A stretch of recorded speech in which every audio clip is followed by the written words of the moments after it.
Am I Oh, hi starting? there. Welcome to. You gotta give me my moment, Sheldon. My moment of introduction. It's the one like classy thing where I'm like, "Hi, everybody." My bad. My bad. Right, you drink instead.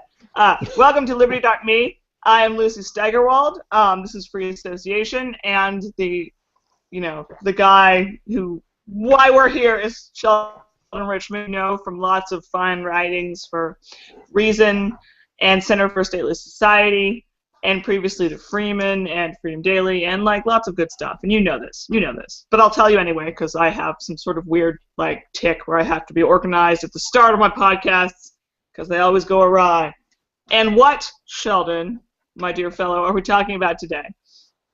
We were going to kick around the idea of decentralization versus centralization, with emphasis on the world we actually live in, rather than talking about ideals. Although we can talk about ideals too, but I think we should also realize that we are working in and living in the midst of a situation, right? That we're in.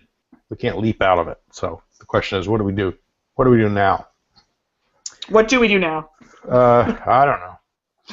I'm hungry. Let's go have dinner. No, that won't help. Me too. Well, I'll start by mentioning an article. I put the link there in the also in the chat area. If you haven't seen it, I'll do it again. This is an article that Roderick Long wrote at the Mises Institute a few years ago, right after the Supreme Court's Kelo decision.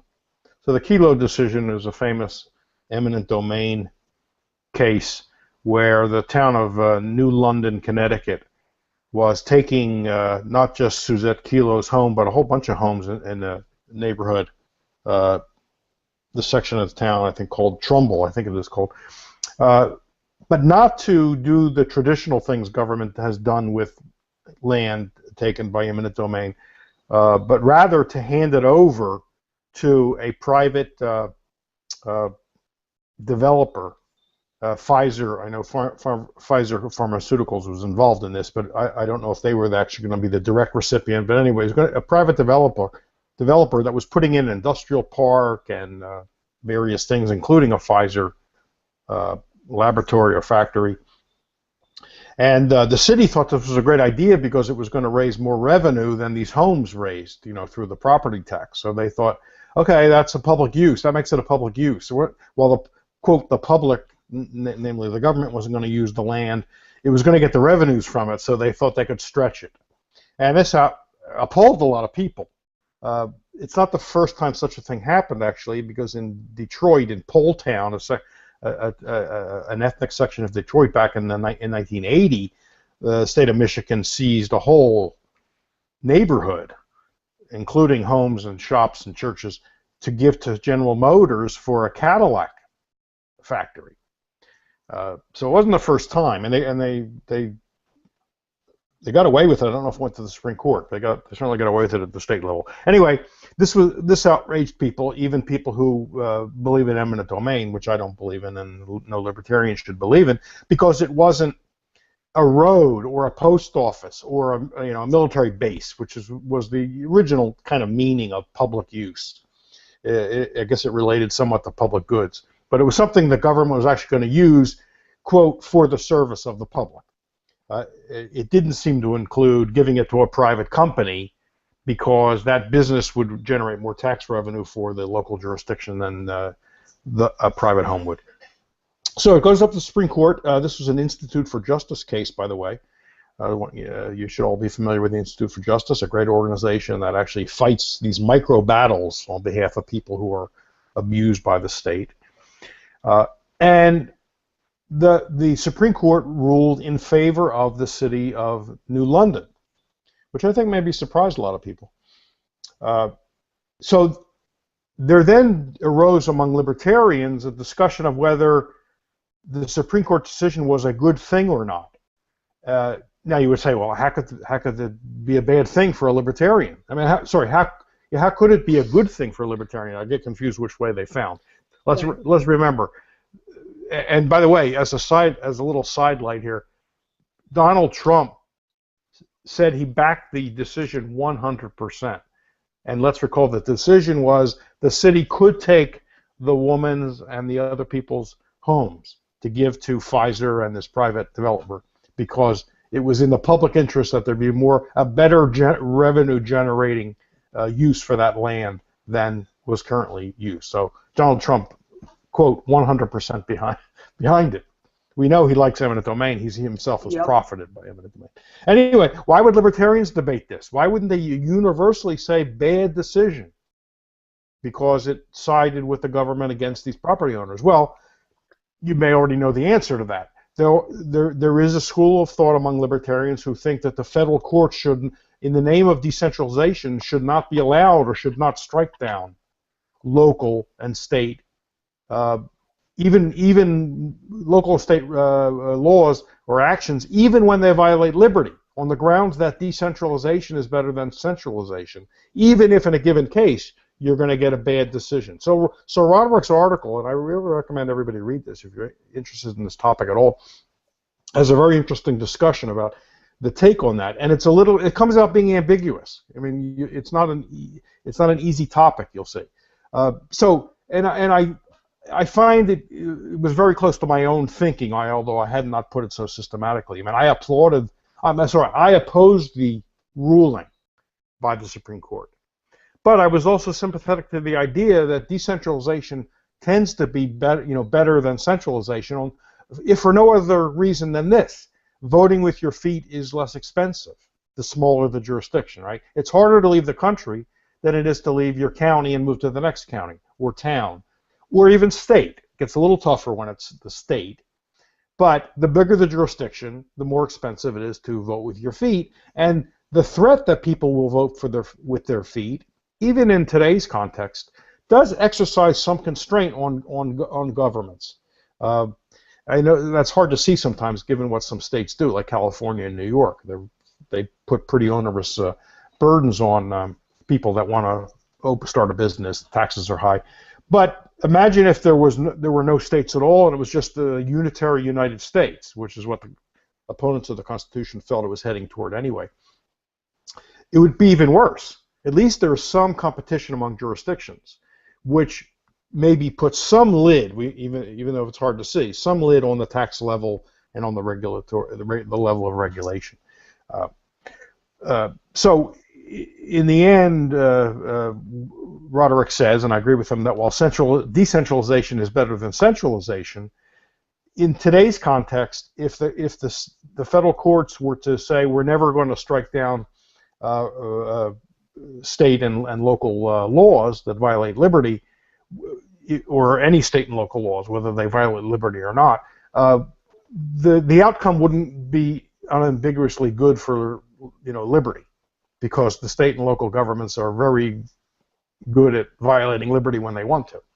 So I don't know if I've said enough to kind of get a conversation going. I know this sounds a little bit muddy, because on the one hand, decentralization is good. On the other hand, when the federal government, the federal courts have struck down bad laws in the past. Look, we can go back to 1905 when they struck in the famous Lochner case, where the Supreme Court struck down a New York state law which limited the hours of bakers to 10 hours a day. That sounds like humanitarian legislation, but it was actually pushed by special interest groups, namely the bigger union-dominated bakers that didn't have shifts that were 10 hours. The smaller bakers would bring in their bakers who would put in bread, at the beginning of the evening, and then go to sleep on the premises, and then wake up and take the bread out of. So they were there longer than 10 hours. So they weren't really working 10 hours or more, but they were on the premises, and so it was an attempt of the big bakers to strike down these independent bakers who needed that flexibility, and the Supreme Court famously struck down that law. But there would be libertarians today. Stephen Kinsella, I think, is an example, who would say the Supreme Court should not have done that. That was bad. Even though it's a bad law, it was a state law, and the Supreme Court should not have struck down that state law. So I'll shut up now for a little while. As usual, there's a bunch of avenues to take in response, and I'm kind of mulling for which one. So the Kinsella argument is that the Supreme Court should simply not hear any case that challenges a state or local law? I mean, is that kind of like what it comes down to? Yeah, that seems very, very broad, and so I don't know if he would have some exception for some reason, but generally that's right. I mean, this gets to whether the Bill of Rights applies to the states. Right. Now, recall the Bill of Rights, the original Bill of Rights, really does seem to only apply to the Congress, right? Congress shall make no law. It does seem to apply to the Congress. But then the wrinkle, and then you have the 10th Amendment too, which seems to protect the states.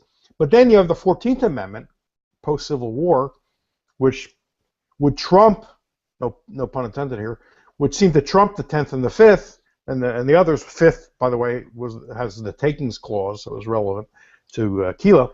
But so the 14th comes later, and it says that no state shall violate the privileges and immunities of the people of the United States. If you're a citizen of a state, you're a citizen of the United States, and the privileges and immunities apply. That's the phrase used. It seems like an odd phrase. Notice the word rights is not there. It's privileges and immunities.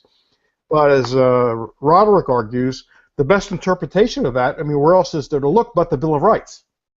And so he thinks a reasonable interpretation, no matter what was in the heads of the drafters of the amendment, that's not what matters. What we have to read the language and come up with the best interpretation is that it applies the Bill of Rights to the states, which means the Fifth Amendment, and the Fifth Amendment has the clause relevant to eminent domain.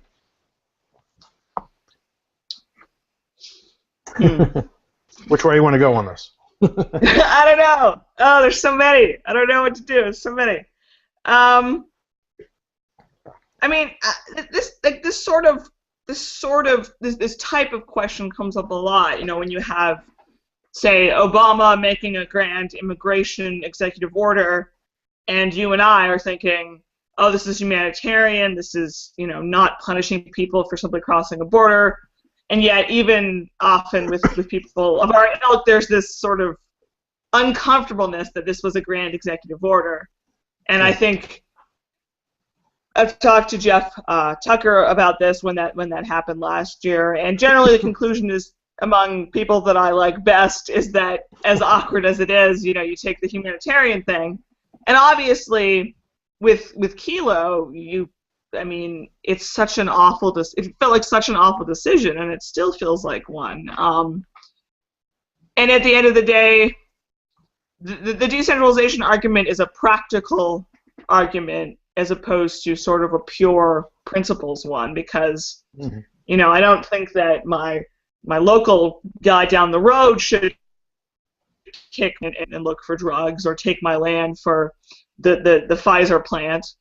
And it's obvious. I know this is so obvious, but it isn't to some people. I think it isn't to certain conservative types. There's nothing less immoral about that than there is about the feds doing it.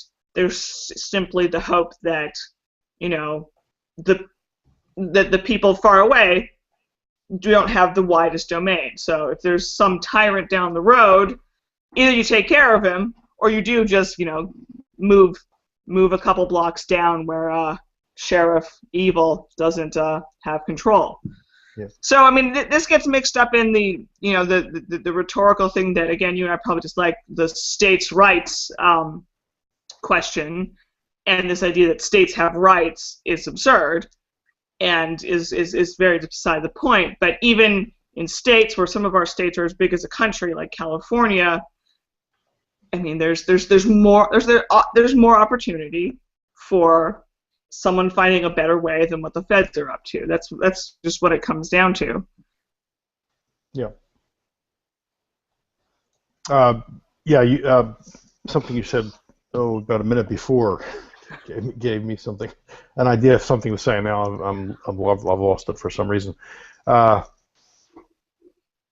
darn. Yeah. Well, one thing Roderick wants to point out is if the state, Kinsella can applaud the Kelo, right? Because it was the federal government saying we're not going to strike down this local law. Yeah.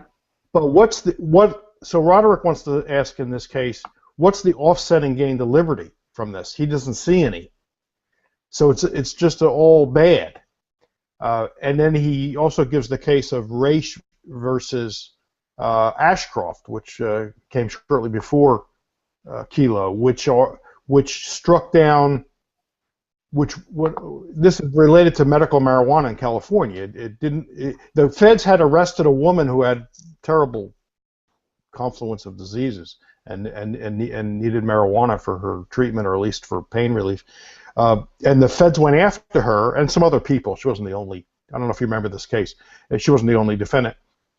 And so they got their case to the Supreme Court, and the Supreme Court sided with the federal government against the states, even though the state in this case was taking a more libertarian position, right? Let these people buy marijuana, but the state upheld Ashcroft's actions. He was the Attorney General, going after her, even though what she was doing was legal under state law. Because we could see more of this in the future, right? With Colorado and Washington and other states turning to marijuana, not even medical marijuana, but just open, free use of marijuana. And if the Republicans come in, we may see more of this. So the question is, what's the gain if the feds were to keep their hands off?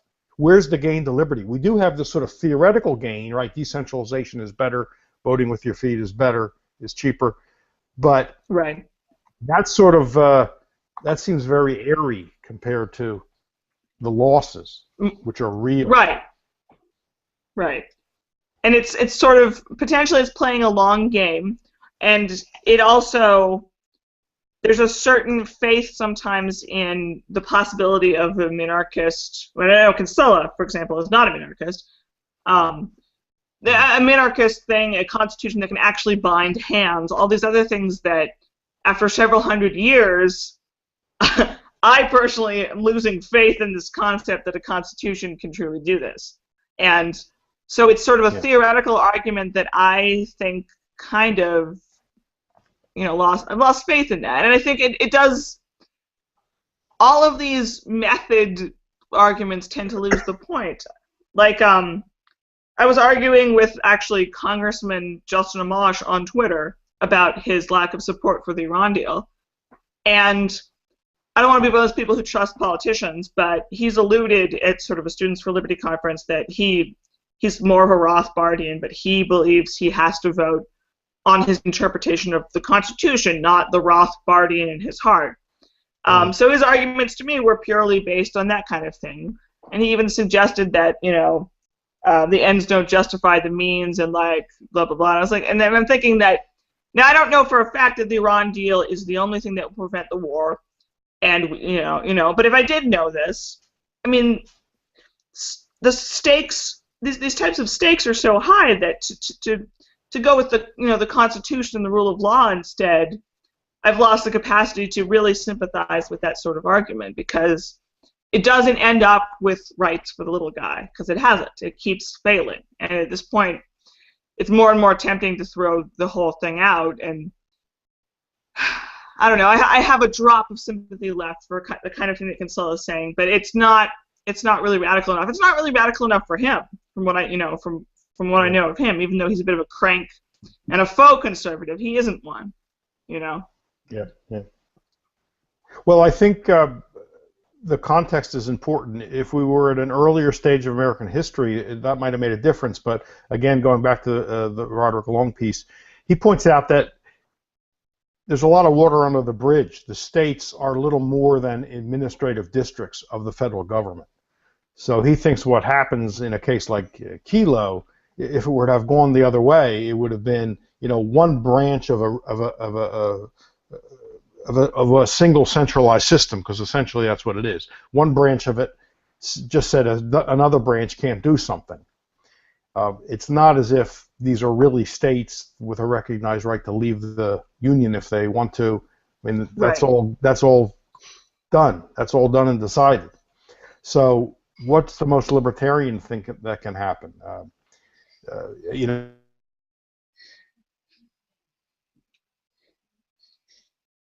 Okay, it seems to me this House would have been, we should have been hoping for that. And I don't see the gain to liberty from hoping that it not happen, or in fact it not happening. I don't see. I mean, where's the gain? Okay, the feds didn't strike it down. Did that somehow set in motion some libertarian process? I don't see it. It's been a while No, now. and it sets a precedent, of course. I mean, a federal precedent. Not, I mean, the precedent for the Supreme Court having, its nose in local zoning and what have you, that was already there. Mm-hmm. All Kelo did, instead of, it didn't set the precedent for the legitimacy of getting to decide at all. It simply set the precedent that, yes, of course you may take that land, for a private purpose. So, I mean, it sounds almost like there's something there, but these arguments don't work for me. Yeah. They're very beside the point. It's kind of the constitutionalist thinking, getting stuck in that is of limited use. I think that's right. I think you can get caught up in that little bubble, and you think you're serving the larger purpose of furthering liberty, but instead all you're doing is satisfying some what you think are constitutional requirements, and there's a disconnect with liberty, but you're still acting as if it's connected. It's like being in a kiddie car that has a steering wheel, but it's not connected to anything. So the child thinks he's guiding the car, but really not. Yeah, I'm seeing where that metaphor is going. Yes, I tend to agree. Now, maybe we can talk about some of the, I don't know, the concrete gains of decentralization. Okay. What I find interesting about it is, like, you have, I mean, there's liberals in particular, let's generalize, are very, very frightened of this argument. They think it means you're a neo-Confederate. They think it means you were perfectly fine when, post-Civil War, pre-Civil Rights, Civil Rights, you had juries saying, oh, what murder of a black man, This white guy's free to go. And that's all, like, the horror stories, they all happened. Like, I'm not jazzed about the Civil War, but if you look at the reasons for secession, slavery is very high up there in the list. I mean, that was. I mean, like, bad things can happen. You can have sort of the equivalent of a bad actor in these systems, but people like my very radical left, less sympathetic to markets than a left libertarian, but he's whatever he is. Even he, when we think we argue about so many things and, like, how the world works and what capitalism is or isn't, at the end of the day, he kind of wants radical decentralization, like, as well. It's almost like we finally get to the point where, even though he thinks, markets will come and attack his beautiful commune or whatever, I mean, it's what it comes down to, is that it gets back to radical decentralization. So it almost seems like, even though this is a very loaded argument, especially when you say states' rights or something less accurate, with some people where there's a serious disagreement, you can get down to just, we'll do this and you do that, and I don't know. Yeah, there are left-wing secessionists around. Vermont's had a long-term left-wing secessionist movement. Kirkpatrick Sale, the author, what's his book called? Was this Human Scale, I think? And Scott Horton once had him on the program. His program. That's a left-wing secessionist movement. They don't want to be I don't know how big or active it is, but they don't want to be in the Union, but they're not libertarians, and certainly not like we are. They're not big on private property. It's right. Most of their concerns. So it's not exclusively a libertarian or neo-Confederate.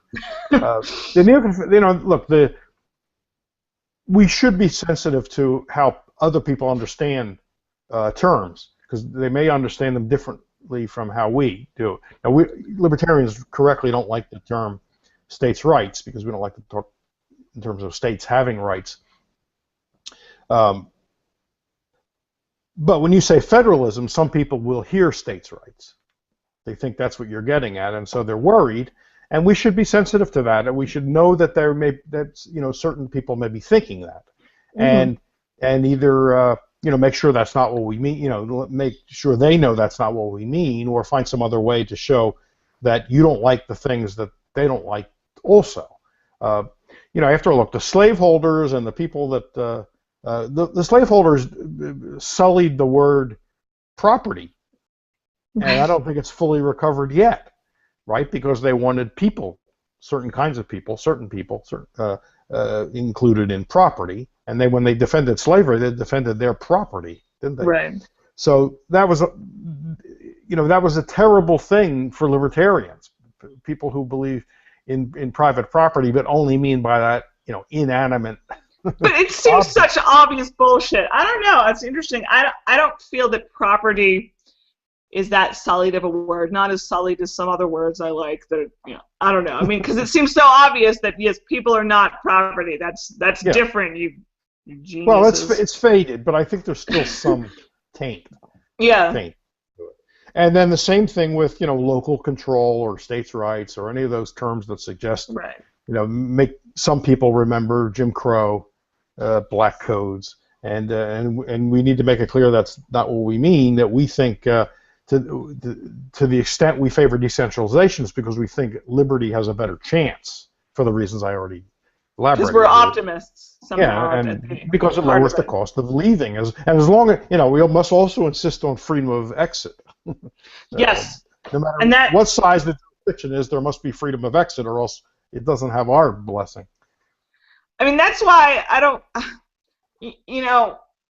had an argument once with Daniel McCarthy about this, and you start to wonder what kind of society, potentially very rigid and authoritarian society, if it were voluntary and there was always the right to exit, like, could we sort of tolerate? And I am honestly not sure. I think with children, you get more into the dodgy type things because children aren't really free to exit, both because they don't have that right and because biologically, if they're a toddler in a horrible environment, they have no options, But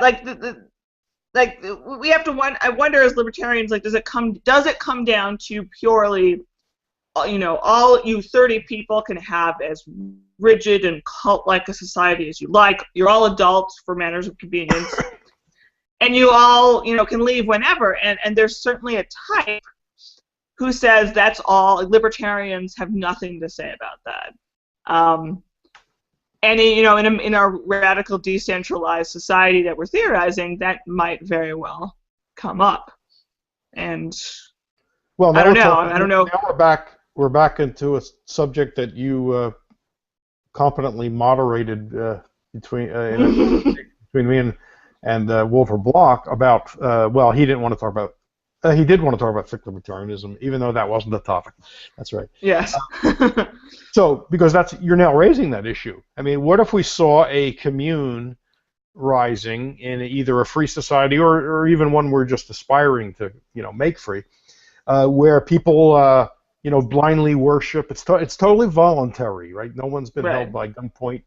But the children have been brought up in it, so they're of course inundated with it as they're growing, and there's this cult figure that they regard as all-knowing. He never uses force.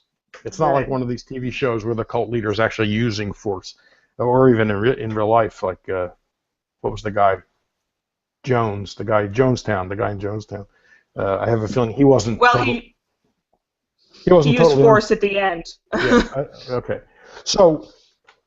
Now, the thin libertarian, Walter Block, would say, and I have no fear that he will contradict me, you can back me up on this, Lucy.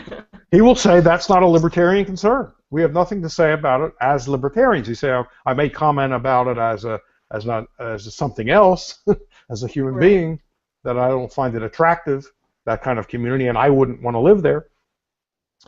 But I would say, and the people who identify as not necessarily left libertarians, although it is related to left libertarianism, but in particular here, thick libertarian.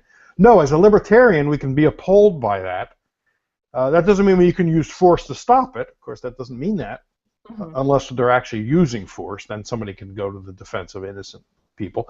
But let's say by hypothesis they're not using force, but we would still be concerned qua libertarians. what you do about it is going to be very dependent on the exact context. You know, you need to know a lot more details. What you can do, maybe you're just going to pick it and say and try to get people to listen to, leave the commune. This is not the way to live as a human being. Leave this place.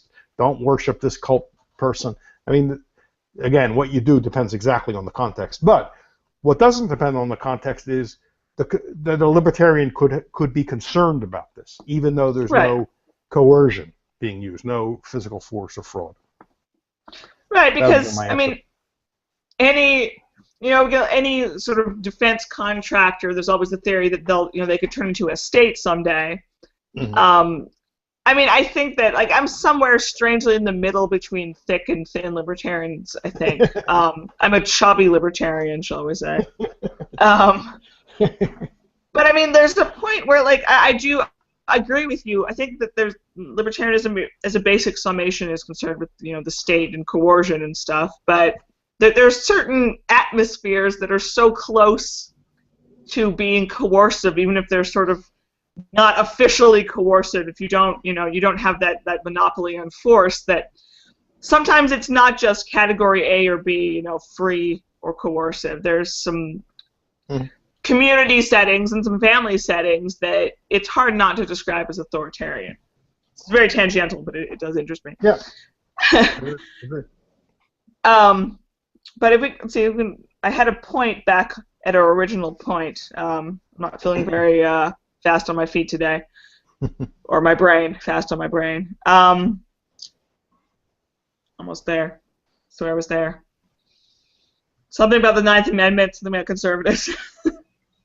I can't find it. I can't find my point. I lost it. Unenumerated rights in the Ninth Amendment or the 10th Amendment? Lord, I had a thing. I had a query. All right. Okay. Well, one point. I don't know if I'm just rehashing this, but I get this argument with people where you talk about sometimes it's nice people who are fairly anti-war even or would like to avoid it at all costs. And I make this argument too in certain contexts. You talk about an illegal war as opposed to a legal war. But to me, making a war voted on by Congress, all of the proper procedures, that is just an attempt to put up a roadblock between a war. It's not saying that war is any more legitimate or should happen more than a executive branch, undeclared war.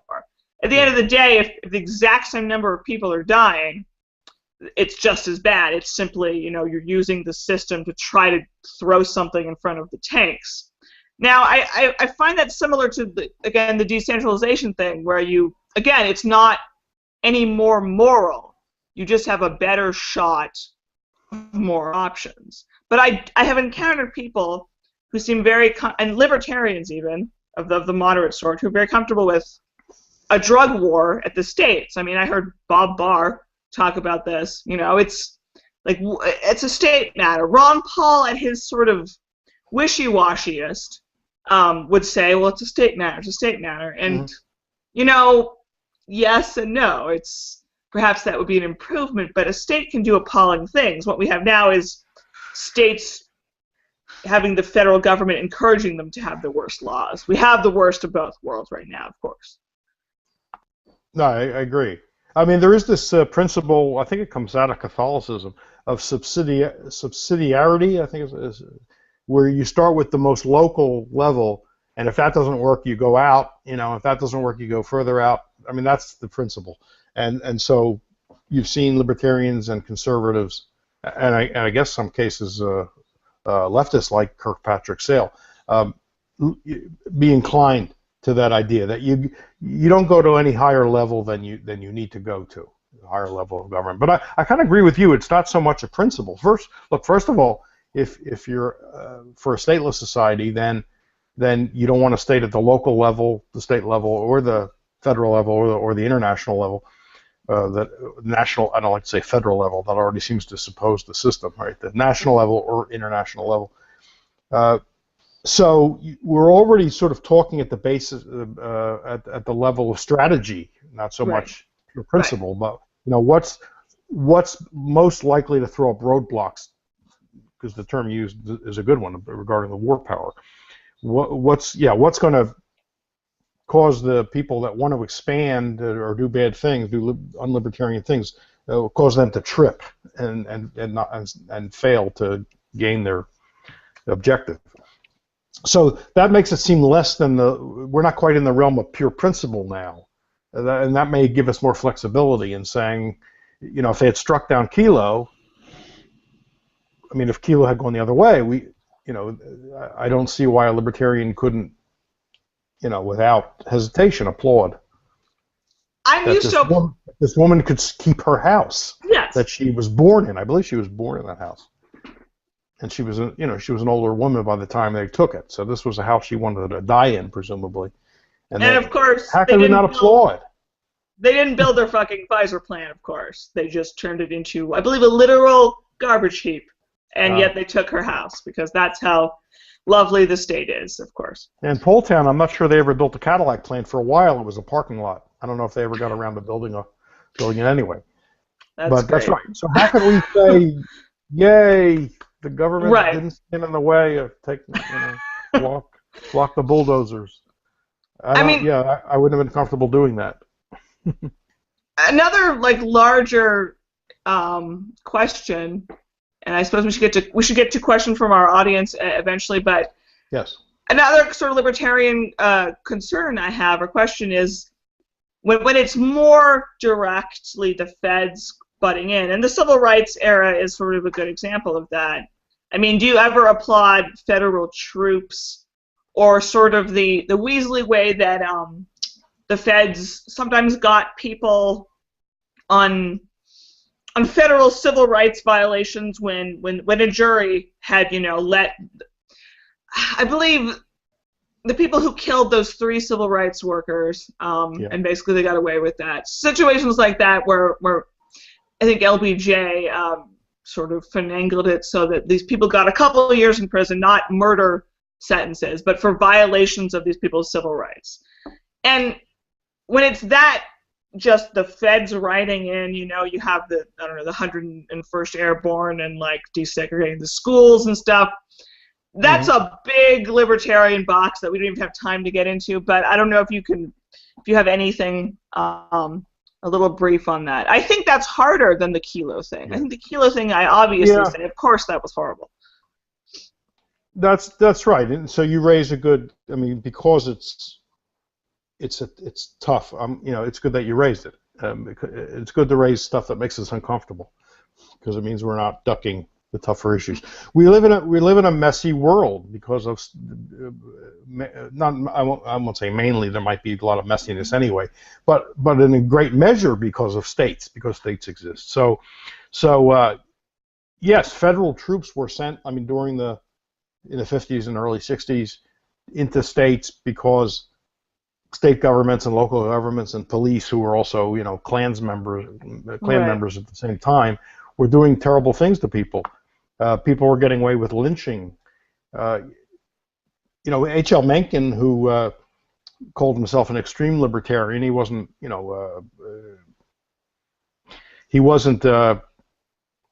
I wouldn't call him a perfect libertarian. He wasn't that careful. He didn't really like ideology and doctrine, but certainly his spirit and lots of his concrete positions were pro-liberty. I mean, he certainly was in favor of liberty. He supported a federal. He hated FDR.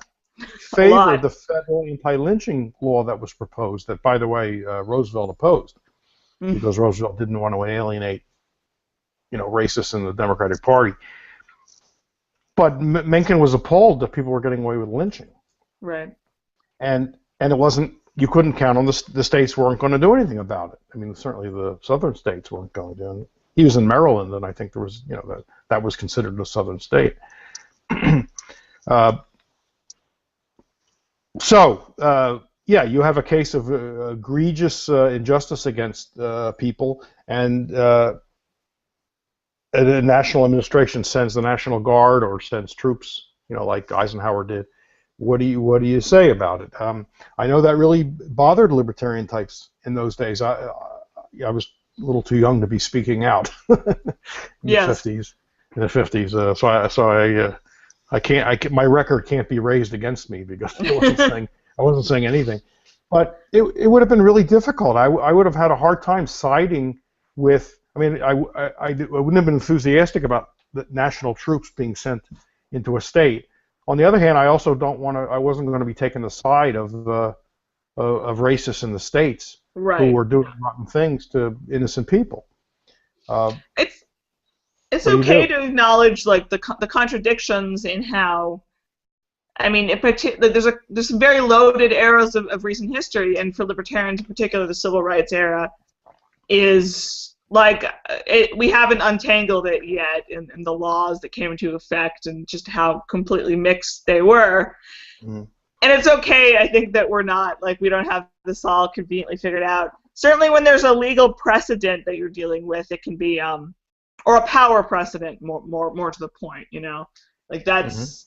To be more careful with that. One thing I don't think we need to do is to have any type of consistent principle that sort of props up the state. In the case of Kim Davis, you know, that pain in the ass woman who's gotten so much media attention. Glad you mentioned her.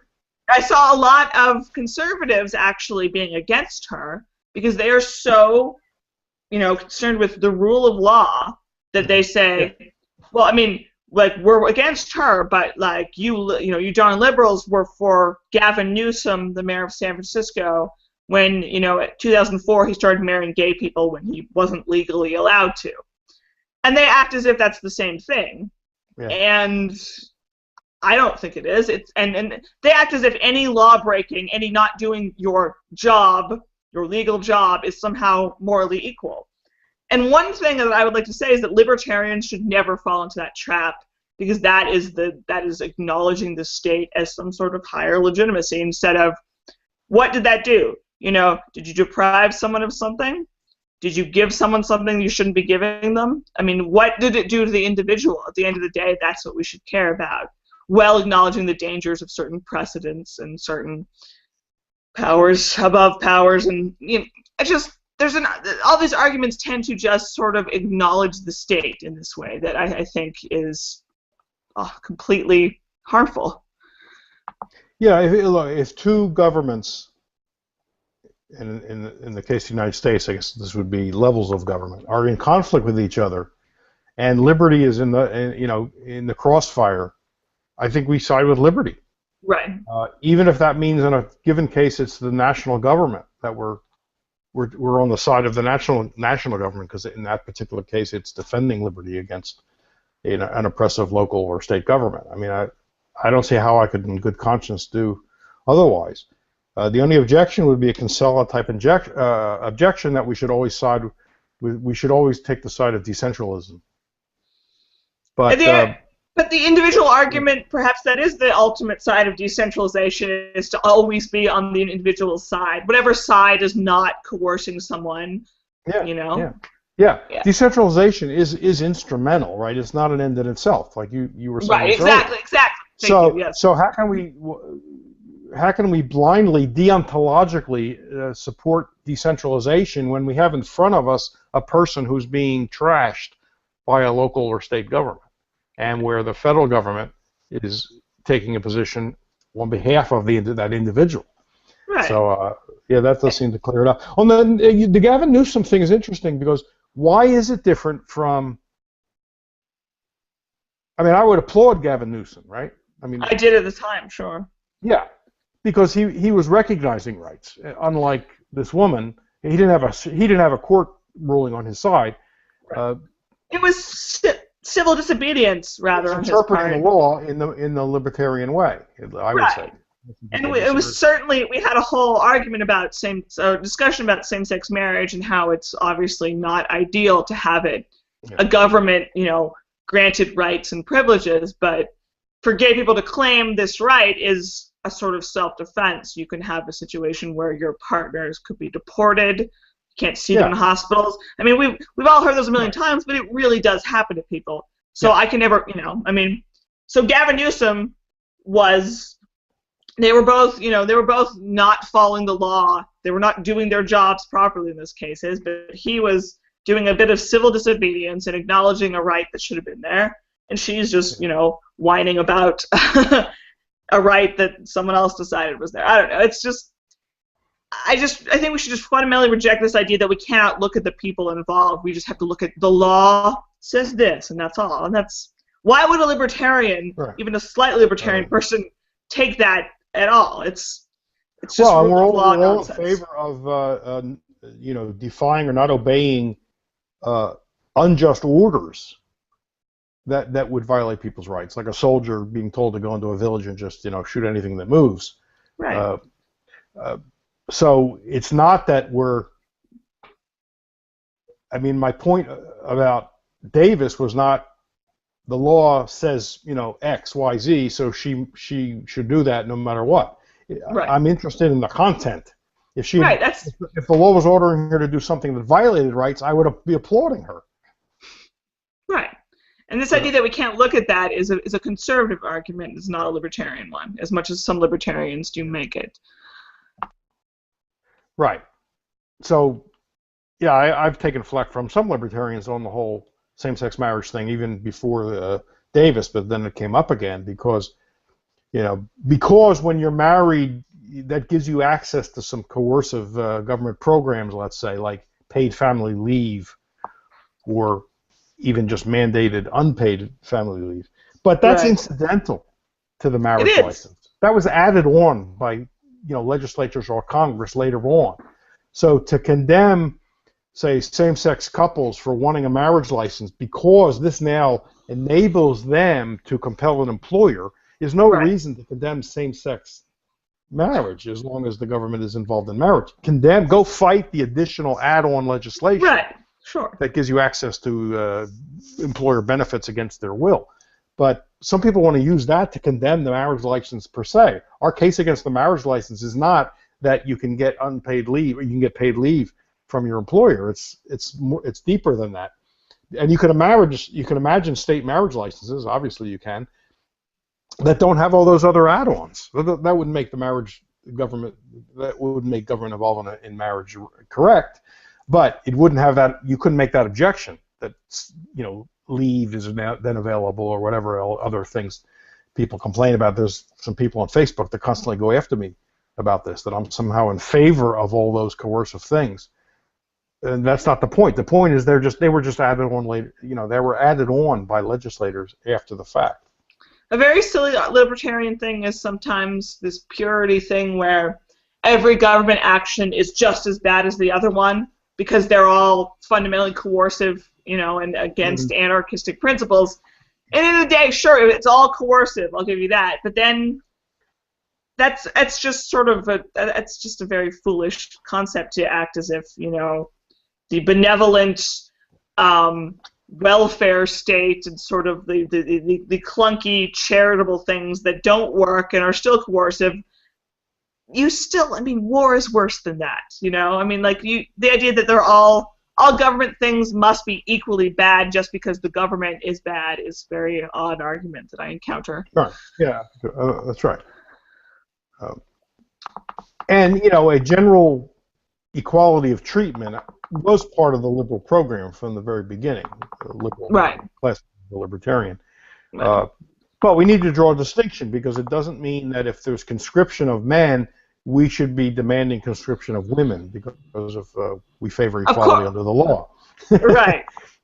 So we got to word it carefully that it doesn't leave us open to that. What we demand is repeal of conscription of men. Of course.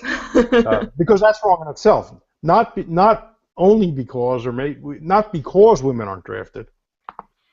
That's not why the draft is bad. Because it's inherently bad. Right. Because if women were being drafted, then we would be saying the same thing. Repeal it. Right. So, look, the stuff is messy. The stuff gets complicated. But that doesn't relieve libertarians of their responsibility to thread these needles and, split the hairs where they need to be split. Right, definitely. We care about liberty, not these formalities. Yes, quite. Let's see if we have any promising questions before we wrap this thing up. We have a bit of a serious. This one is very. This is a lot for the next 7 minutes, but Christopher Hudson is wondering. This sort of reminds. I'm not sure what this is specifically. Maybe he can tell us. Reminds You have insurrectionary anarchist arguments for violent tactics against the state and its economic supporters and beneficiaries. Would you, in some circumstances, support tactics like economic saboteur that technically violate private property but are done to promote individual liberty? Damn, Christopher, I don't know. And I don't know if we should, answer in any specific way on the internet, for all to see, just in case. Yeah, because you may seem to approve something and that might happen independently, and then you're implicated. Yeah, I'm one sure how thing to that tackle complicates that. it is that nominally private companies aren't fully private, like military contractors. Right. What if a company's making drones which are being used to kill people in Somalia and Pakistan, Yemen? And then it gets very... I'm not urging anybody to go out and do that, but as an academic matter, that's a very interesting question. You'll know what I mean by interesting. That's a very interesting question. I don't think the NSA cares about academic. Yeah, I don't know though. Hey, there is the First Amendment. Don't I have free speech? I've had many suspicious phone conversations in particular. I'm always talking to either Eric Garris or my crazy cousin in California, and it's like I'm trying to get the NSA to listen to me with the theoretical academic discussions I have. I probably shouldn't, but it might be too late now. All right. Oh, here we go. Tom. That's right. Thank you, Tom. You said this way back up there. All right. He asked, the Fifth Amendment seems to clearly state that the government can take private land for public use with just compensation. Are you opposed to eminent domain in all circumstances? Yeah, this actually is covered in the very way I have written about it before by Roderick in that paper, in that article. Yeah, this leads to the interesting subject of constitutional interpretation or textual interpretation. So the framers said, or whoever wrote the Fifth Amendment says, private property shall not be taken for public use without just compensation. Right. Now, I've long argued, and I was glad to see Roderick saying the same thing, that if we interpret that in what I regard as a reasonable way to interpret that clause, then that rules out all eminent domain, because part of the idea of just compensation is that it's accepted voluntarily by the person, right, who's offered to. Yeah. I can't take something from you at gunpoint, give you some money, and saying this is what I think is just compensation. See, that's not just compensation. That is very true. Now, on the other hand, some people will say yes, but of course they wouldn't have written an amendment that subverted itself, or a clause that would have subverted itself. If they were against eminent domain, they would have not had said anything, or they would have had a prohibition. But they wouldn't have played a verbal game, right? They said you can have eminent domain, but you have to have just compensation. But just compensation is only when it's a voluntary exchange, so therefore you can't have eminent domain. They wouldn't have played games like that. But I'm like Roderick. I'm a Spoonerian. Mm-hmm. That means an advocate of Lysander Spooner's method of interpreting the Constitution and legal language.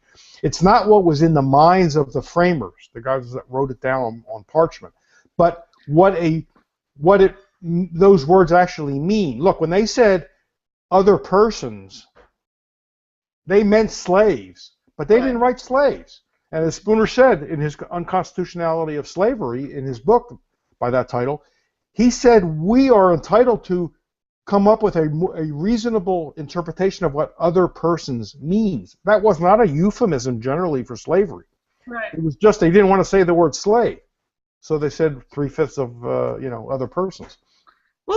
Well, we're allowed to give it a pro-liberty interpretation. We're not bound by what we knew was in their heads. They didn't put it down. That's a fundamentally legal argument. It's simply using the law to destroy itself. But law is all about, usually it's squeezing a greater right to the state out of a couple of word choices. At least it frequently is. So to use law and its vagaries against itself is fantastic.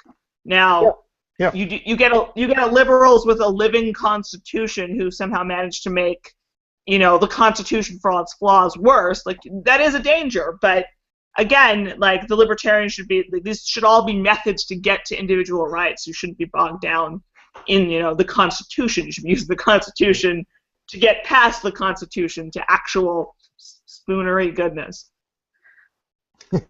Yeah, and Roderick says in the article that Stefan, he's discussed this with Stefan Kinsella, and Kinsella said, well, they probably had in mind something like, fair market value or right, sure. prevailing market value, but they didn't say it. Just compensation doesn't mean prevailing market value. That's not I mean, property has so much subjective, perhaps sentimental value. Like Suzanne Kelo herself, if that was her house since she was a child, and she was, I don't remember the details, but there's so much. Right. And if there's an amount that's never going to be enough to make up for the fact that you lived in this house since you were 5, then it ain't just compensation. I mean, Right. They said just, so we're entitled, using Spooner's principles. And even if the framers thought that what was happening with eminent domain in their day was just, we know better, and therefore we can use that to invalidate any eminent domain. I concur. Just. If they were mistaken about what justice requires, then tough luck for them. First of all, they're dead. Right. There is that. We're not stuck with their mistaken note. This is a point that Paine makes too, Thomas Paine, about being ruled by the dead hand of the past. Right? If they were mistaken in what they understood, let's say it was very honest in what they understood that justice required. If they were mistaken, and we know better, then we go with what we know, not with their mistaken. We can't be ruled by their mistaken concept of justice or application of justice. That would be ridiculous. Or we would still be tolerating slavery at that point if they had it all down perfectly. So eminent domain is theft. I don't see any two ways about it, and the people who love Trump ought to be reminded of that, or taught that, because he loves eminent domain. He's taken land from old ladies, by the way. At least in one case in Atlantic City, he took a house that stood in the way of his casino. Yeah. So I don't know why the Tea Party types aren't being told that their hero takes not candy from babies, but homes from old ladies, which may be worse. They're not interested in the specifics. They're truly not. I know. I see it's 6:01. For you it is. In the real world on the East Coast, it's 9:01. Well, that doesn't really change. It's 1 minute after. Let's put it this way: it's 1 minute after the hour. That's what counts. All right, so. Oh, you're supposed to remind. Yes, do you have the commercial to give? I forgot. I guess Julie Borowski is going to talk to Austin Peterson or vice versa at this moment. So that's a thing to watch. Here's a link to that. If you crazy kids want to go check that out. We also have on Thursday our friend Mike Reed, who is a very good egg, is going to talk to Tracy Lawson, who has a book. I believe it's a fiction book that sounds all dystopian. And that's sort of intriguing. So I will give the good people that link if they want to check that out. Yeah, go read Sheldon stuff. Go read his blog. Give him money at his blog.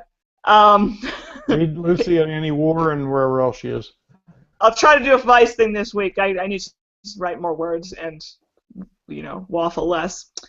We covered many things, and we'll get this Liberty thing figured out soon, guys. Like between Sheldon and I think we should be able to get it down. Solid. Absolutely. We'll be here 2 weeks from tonight. All right. Join us again. Send us topic ideas if you have any. Yes, that's a good one. Think up questions beforehand so we know we're ready for you. Yes, all that. Thank you, audience. Thank you, Sheldon. Thank you, Liberty.me. See you next time. Bye-bye. Hard to see. Some lid on the tax level and on the the level of regulation. So in the end, Roderick says, and I agree with him, that while decentralization is better than centralization, in today's context, if the federal courts were to say we're never going to strike down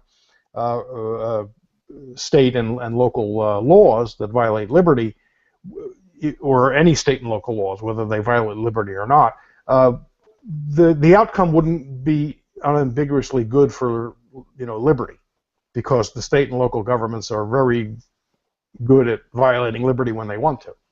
So I don't know if I've said enough to kind of get a conversation going. I know this sounds a little bit muddy, because on the one hand, decentralization is good. On the other hand, when the federal government, the federal courts have struck down bad laws in the past. Look, we can go back to 1905 when they struck in the famous Lochner case, where the Supreme Court struck down a New York state law which limited the hours of bakers to 10 hours a day. That sounds like humanitarian legislation, but it was actually pushed by special interest groups, namely the bigger union-dominated bakers that didn't have shifts that were 10 hours. The smaller bakers would bring in their bakers who would put in bread, at the beginning of the evening, and then go to sleep on the premises, and then wake up and take the bread out of. So they were there longer than 10 hours. So they weren't really working 10 hours, right, or more, but they were on the premises, and so it was an attempt of the big bakers to strike down these independent bakers who needed that flexibility, and the Supreme Court struck down. I guess it related somewhat to public goods, but it was something the government was actually going to use, quote, for the service of the public. It didn't seem to include giving it to a private company, because that business would generate more tax revenue for the local jurisdiction than a private home would. So it goes up to the Supreme Court. This was an Institute for Justice case, by the way. You should all be familiar with the Institute for Justice, a great organization that actually fights these micro battles on behalf of people who are abused by the state. And the Supreme Court ruled in favor of the city of New London, which I think maybe surprised a lot of people. So there then arose among libertarians a discussion of whether the Supreme Court decision was a good thing or not. Now you would say, well, how could it be a bad thing for a libertarian? I mean, how could it be a good thing for a libertarian? I get confused which way they found. Let's remember. And by the way, as a little sidelight here, Donald Trump said he backed the decision 100%. And let's recall that the decision was the city could take the woman's and the other people's homes to give to Pfizer and this private developer, because it was in the public interest that there be a better revenue generating use for that land than was currently used. So Donald Trump, quote, 100% behind it. We know he likes eminent domain. He himself was profited by eminent domain. Anyway, why would libertarians debate this? Why wouldn't they universally say bad decision because it sided with the government against these property owners? Well, you may already know the answer to that. There is a school of thought among libertarians who think that the federal town of New London, Connecticut, was taking not just Suzette Kilo's home, but a whole bunch of homes in the neighborhood. The section of the town, I think, called Trumbull, I think it is called, but not to do the traditional things government has done with land taken by eminent domain, but rather to hand it over to a private developer. Pfizer, I know Pfizer Pharmaceuticals was involved in this, but I don't know if they were actually going to be the direct recipient. But anyway, a private developer that was putting in an industrial park and various things, including a Pfizer laboratory or factory. And the city thought this was a great idea because it was going to raise more revenue than these homes raised, through the property tax. So they thought, okay, that's a public use. That makes it a public use. While the public, namely the government, wasn't going to use the land, it was going to get the revenues from it, so they thought they could stretch it. And this appalled a lot of people. It's not the first time such a thing happened, actually, because in Detroit, in Pole Town, an ethnic section of Detroit back in 1980, the state of Michigan seized a whole neighborhood, including homes and shops and churches, to give to General Motors for a Cadillac factory. So it wasn't the first time, and they They got away with it. I don't know if it went to the Supreme Court. They certainly got away with it at the state level. Anyway, this outraged people, even people who believe in eminent domain, which I don't believe in, and no libertarian should believe in, because it wasn't a road or a post office or a military base, which was the original kind of meaning of public use. Courts should, in the name of decentralization, should not be allowed or should not strike down local and state, even local and state laws or actions, even when they violate liberty, on the grounds that decentralization is better than centralization, even if in a given case you're going to get a bad decision. So Roderick's article, and I really recommend everybody read this if you're interested in this topic at all, has a very interesting discussion about the take on that, and it comes out being ambiguous. I mean, it's not an easy topic, you'll see. I find it was very close to my own thinking, although I had not put it so systematically. I mean, I opposed the ruling by the Supreme Court. But I was also sympathetic to the idea that decentralization tends to be better than centralization, if for no other reason than this: voting with your feet is less expensive the smaller the jurisdiction. Right? It's harder to leave the country than it is to leave your county and move to the next county or town, or even state. It gets a little tougher when it's the state. But the bigger the jurisdiction, the more expensive it is to vote with your feet, and the threat that people will vote with their feet, even in today's context, does exercise some constraint on governments. I know that's hard to see sometimes, given what some states do, like California and New York. They put pretty onerous burdens on people that want to start a business. Taxes are high. But imagine if there were no states at all, and it was just the unitary United States, which is what the opponents of the Constitution felt it was heading toward anyway. It would be even worse. At least there is some competition among jurisdictions, which maybe puts some lid, even though it's... Oh, hi there. Welcome to... You gotta give me my moment, Sheldon. My moment of introduction. It's the one, like, classy thing where I'm like, hi, everybody.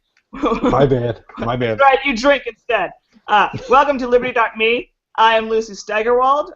This is Free Association, and the guy why we're here is Sheldon Richman, from lots of fine writings for Reason and Center for Stateless Society, and previously to Freeman and Freedom Daily, and like lots of good stuff. And you know this. But I'll tell you anyway, because I have some sort of weird tick where I have to be organized at the start of my podcasts, because they always go awry. And what, Sheldon, my dear fellow, are we talking about today? We were going to kick around the idea of decentralization versus centralization, with emphasis on the world we actually live in, rather than talking about ideals, although we can talk about ideals too. But I think we should also realize that we are working in and living in the midst of a situation, right, that we're in. We can't leap out of it. So the question is, what do we do? What do we do now? What do we do now? I don't know. I'm hungry. Let's go have dinner. No, that won't help. Me too. Well, I'll start by mentioning an article. I put the link there also in the chat area. If you haven't seen it, I'll do it again. This is an article that Roderick Long wrote at the Mises Institute a few years ago, right after the Supreme Court's Kelo decision. So the Kelo decision is a famous eminent domain case where the